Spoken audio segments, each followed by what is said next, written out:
Hello, this is Kim, and I wanted to come to you and giving you a very Merry Christmas and wishing you a very Happy New Year.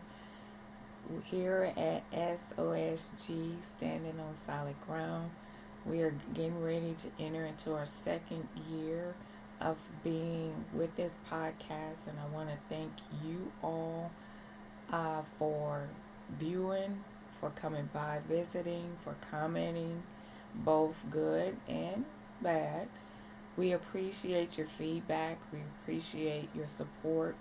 These have been some wonderful, wonderful days, and we're looking forward to even greater days ahead.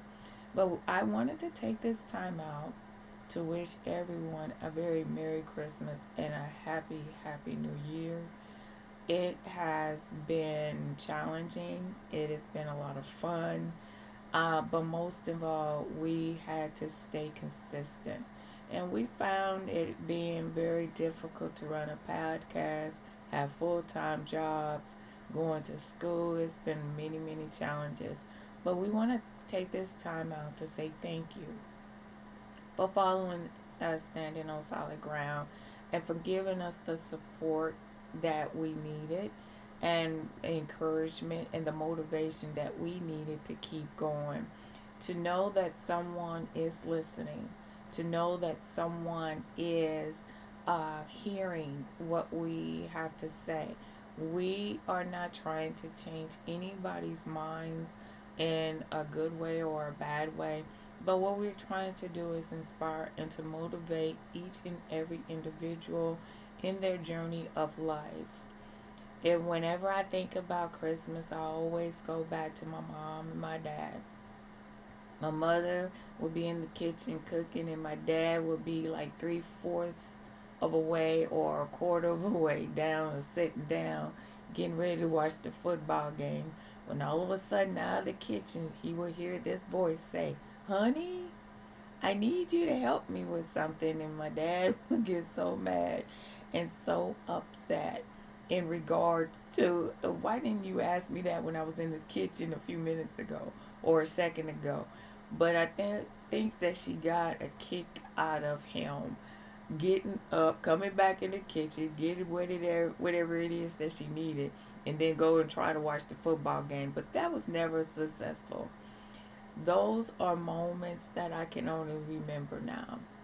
I cannot make new memories about that because both my mom and my dad are gone. And it is hard to keep a smile on your face and keep going, knowing that they were the ones that made Christmas. It wasn't about the presents, it wasn't about the toys and, or the food. It was about the laughter that they brought and the fun that they brought during the time. Not at the time when we had to do dishes and we had to clean up the kitchen. It wasn't too fun for us as kids because we had to clean up everything that my mother dirtied up. So if she dirtied every pot, pan, spoon, fork, whatever in the kitchen, we had to clean it, and we dreaded it ever so much. And all the times I can remember when my dad used to make divinity and fudge, and he worked full time, sometime at the time, because he worked for a auto industry, in a plant. And so whenever he would come home, he would be tired. And instead of him coming in and settling down, getting him something to eat, and kind of settle down for the day, he would come in and try to make some divinity. Well, let's just say that didn't turn out too well because either the divinity got stiff in the bowl or it burned out the mixer. Sometimes two or three mixers later, he would get the divinity and it would be good. But boy, it was a challenge. And the laughter that it brought. And I would think about him making the fudge. And the fudge, it will boil to the point what it was supposed to do. But my dad got away just a little bit too late to pour it out of the pot. And when he poured it out of the pot, it's stuck in the pot, and oh my goodness, my brothers and I would laugh. My daddy would be so mad at us. So he learned to do the fudge Christmas morning instead of trying to doing the fudge on Christmas Eve. And in the process, of course, it turned out wonderful. But those are the things that I miss most about the Christmas holiday. My mom and dad in that kitchen. I remember the turkey didn't get done until almost 8 o'clock that night. Dad would go out here and buy a 26-pound ticket, 22, 26-pound turkey, pound, huge turkey. My mama was like, what do we need with this? There's only 5 of us. And I said, "I'll just leave me alone and just let me do what I do." And instead of them putting it on at midnight, they will put it on at 3 o'clock Christmas Eve. Christmas morning. Well, let's just say that the turkey took a long time to get done. He said, "Oh, I just believe it's the stove. I believe it's the stove that's causing this not to cook like it's supposed to." And it is just amazing of the memories that I have. So if you are with loved ones and those visiting, traveling from afar, coming to visit, or just in the same city or state, and they're coming to have dinner with you on this beautiful Christmas day, just look at your family. Just look at all the loved ones, the new little ones that come along. It's not about the toys and it's not about the gifts. It really is about family. It is about the loved ones that we have here today. I asked my kids the question a few days ago, what's different? It doesn't seem like Christmas to me. And so what's changed? And what's changed is the ones that we lost along the way, that we loved so dearly and so much. That if I could have that moment where I can have my mom and dad to sit at the table one more time to eat another Christmas dinner with, I would appreciate that more than anything in the world. But because I know that they have gone on and that they are living the best life ever, they are at peace with God, and they are praising the Lord and being happy, that gives me satisfaction of something to look forward to when I see him again. But while you have your loved ones near, take account that the faces that you see this year, you may not see next year.